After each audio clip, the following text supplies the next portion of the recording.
आज ॲडम स्मिथचं नाव न ऐकलेला अर्थशास्त्राचा एकही विद्यार्थी नसावा.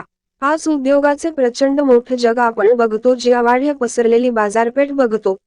तिचे अदृश्य नियम शोधण्याचे श्रेय निर्विवादपणे ॲडम स्मिथकडे जातं. 1760 साली ग्लासगो विद्यापीठात ॲडम स्मिथ अगदी फार प्रसिद्ध नसला तरी सर्वांना परिचयाचा नक्कीच होता. व्होल्टेयरने त्याचं नाव ऐकलं होतं. डेव्हिड तर त्याला अगदी जवळचा, ज्याची त्याची भाषणे ऐकायला रशिया किंवा इतर दूरच्या देशांतूनही लोक येत. हा ॲडम स्मिथ कमालीचा विसरभोळा होता. एकदा तंद्रीत चालत असताना तो खोल खड्ड्यात पडलाही होता. एकदा चहा बनवताना उकडलेल्या पाण्यात चहा टाकण्याऐवजी त्यात पावळणी लोणी टाकून तो बराच वेळ ढवळत बसला होता. एवढेच नव्हे तर त्यानंतर चहा चवीना प्यायला की खाल्ला ही होता. हा अबसेंट माइंडेड प्रोफेसर दिसायला जेमतेमच असल्यानं त्याला त्याविषयी थोडासा न्यूनगंडच होता. त्याचं डोकं थोडंसं हलत असे. बोलतानाही तो बराचसा अडखळत बोले, पण त्याचे विचार मात्र अगदी स्पष्ट असत. त्या काळी तो ग्लासगो विद्यापीठात नैतिक तत्त्वज्ञान, मॉरल फिलॉसॉफी हा विषय शिकवत असे. यामध्ये त्या काळी धर्मशास्त्र, नीतिशास्त्र, एथिक्स कायदाशास्त्र आणि राजकीय अर्थशास्त्र, पॉलिटिकल इकॉनॉमी हे सगळे विषय मोडत. त्या काळातलं इंग्लंड म्हणजे एक विचित्रच ठिकाण होतं. एका बाजूला खूपच श्रीमंत वर्ग चैन करत असतानाच खेड्यात शेतमजुरांचे मात्र प्रचंड हाल होत असत. तिथल्या दारिद्र्याला, बेकारीला कंटाळून नोकरी शोधत बरेच लोक मग शहरात येऊन राहत. पण तिथेही कारखान्यात काम करणं म्हणजे काही चेष्टा नव्हती. शहरात कामगार वस्त्या वाढत होत्या. खाणीतली परिस्थिती तर भयानकच होती. लहान लहान मुलंही 14 ते 16 तास तिथे काम करत. या अशा विचित्र जगात काही नियम समाजाला लागू पडतील असं त्या काळी कोणाला वाटलंच नसतं. पण या गोंधळातून या सर्व समाजाला, अर्थव्यवस्थेला एकत्र बांधणारे जबरदस्त नियम ॲडम स्मिथन तशा तऱ्हेने मांडले की अजूनही कित्येक वेळा अर्थव्यवस्थेच्या कुठल्याही चर्चेतून ॲडम स्मिथ कुठे ना कुठेतरी डोकावतोच. ॲडम स्मिथचा जन्म स्कॉटलंडमधल्या कर्कॅल्डे या गावी 1723 साली झाला. या गावाची लोकसंख्या त्या काळी फक्त 1500 होती. त्याचा जन्म झाला तेव्हा गाव तसं मागासलेलाच होतं. तिथे त्या काळी पैसे म्हणून खिळ्यांचाचा वापर केला जात असे. तो 4 वर्षांचा असताना एका जिप्सी टोळीने त्याला पळवून नेलं होतं.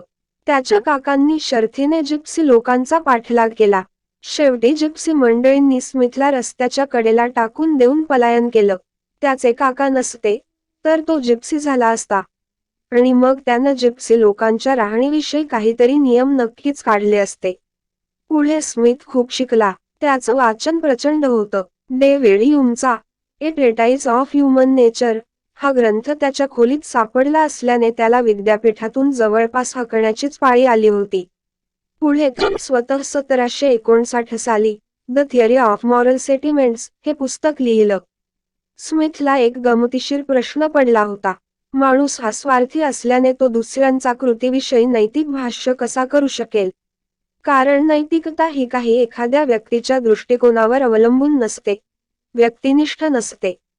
ती तर वस्तुनिष्ठ असते. मग मनुष्यप्राणी तर मूलतःच स्वार्थी आहे. तो या नैतिकतेविषयी काय बोलू शकणार, हा तो प्रश्न होता. पण स्मिथला त्याचं उत्तर माणसाच्या मानसिकतेमध्ये मिळालं. माणूस स्वार्थी असला तरी तो स्वतःकडे किंवा कुठल्याही परिस्थितीकडे त्रयस्थासारखा बघू शकतो आणि त्यामुळे वस्तुनिष्ठपणे नैतिकतेविषयी बोलू शकतो असं त्याचं म्हणणं. पुढे तो फ्रान्सला गेला. व्होल्टेयरला भेटला आणि नंतर त्यानं अर्थशास्त्रावर पुस्तक लिहायला घेतलं. फ्रान्समध्ये 14व्या लुईच्या कोर्टात क्विन्से नावाचा एक राजवैद्य होता. तो अर्थशास्त्राचाही मोठा पंडित मानला जायचा. त्याच्याबरोबर स्मिथ मोडक्या तोडक्या फ्रेंचमध्ये चर्चा करी. त्या काळी बऱ्याच लोकांना संपत्ती म्हणजे फक्त सोन्या चांदीतच दडली असं वाटायचं. क्विन्सेना पहिल्यांदा संपत्ती ही मालाच्या उत्पादनातून निर्माण होते हे प्रतिपादलं. त्याच्या विचार पद्धतीला फिजिओक्रसी असं म्हणत. त्याची चूक एवढीच झाली की तो फक्त शेती उत्पादनालाच संपत्ती म्हणे. औद्योगिक उत्पादनाकडे त्यानं दुर्लक्ष केलं. आणि ॲडम स्मिथनं याच पार्श्वभूमीवर त्याचं जगप्रसिद्ध वेल्थ ऑफ नेशन्स लिहिलं. यामध्ये त्याने सर्व अर्थव्यवस्था, बाजारपेठेतील मागणी डिमांड आणि पुरवठा सप्लाय यांच्या तालावर नाचते हे सर्वप्रथम लिहिलं. जर एखाद्या मालासाठी मागणी वाढली तर त्या मालाच्या तुटवड्यामुळे त्याची किंमत वाढेल, पण मग लगेच बरेच कारखानदार तो माल तयार करण्यासाठी नवनवे कारखाने काढतील, बाजारात माल आणतील आणि मग त्या वस्तूंचा पुरवठा वाढल्यामुळे वस्तूची किंमत पुन्हा घटेल आणि पुन्हा मग मालाची मागणी वाढेल. हा खेळ सातत्याने चालत असल्याने लोकांच्या गरजा आपोआपच भागतील. एखाद्या गोष्टीचे उत्पादन करण्यासाठी काही वेगळी समिती नेमायला नको. बाजारपेठच त्याची पूर्ण काळजी घेईल.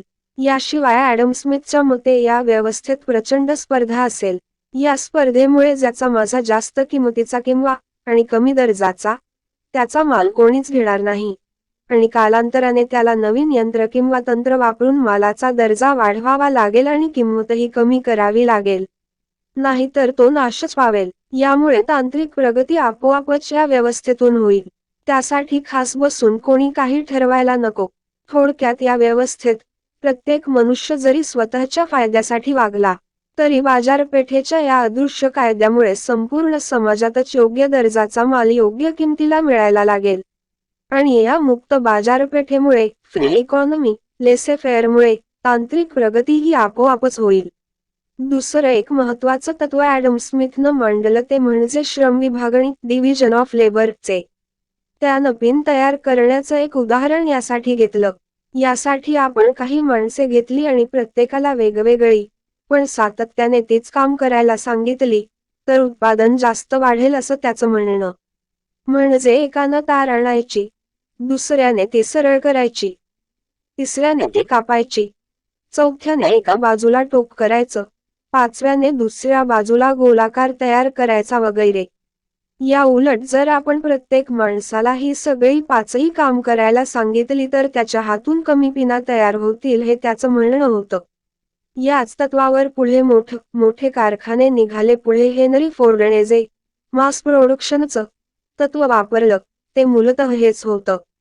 बरोबर 2 शतकांनंतर या तत्वांना बिझनेस प्रोसेस इंजिनिअरिंग किंवा BPR ही नवीन संकल्पना आव्हान देणार होती.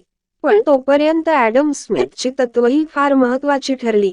अर्थात स्मिथची सगळीच तत्व काही बरोबर नव्हती. पुढे स्पर्धेतून मक्तेदारी आली. मुक्त बाजारपेठ मध्ये सरकार लुडबुडू लागलीच.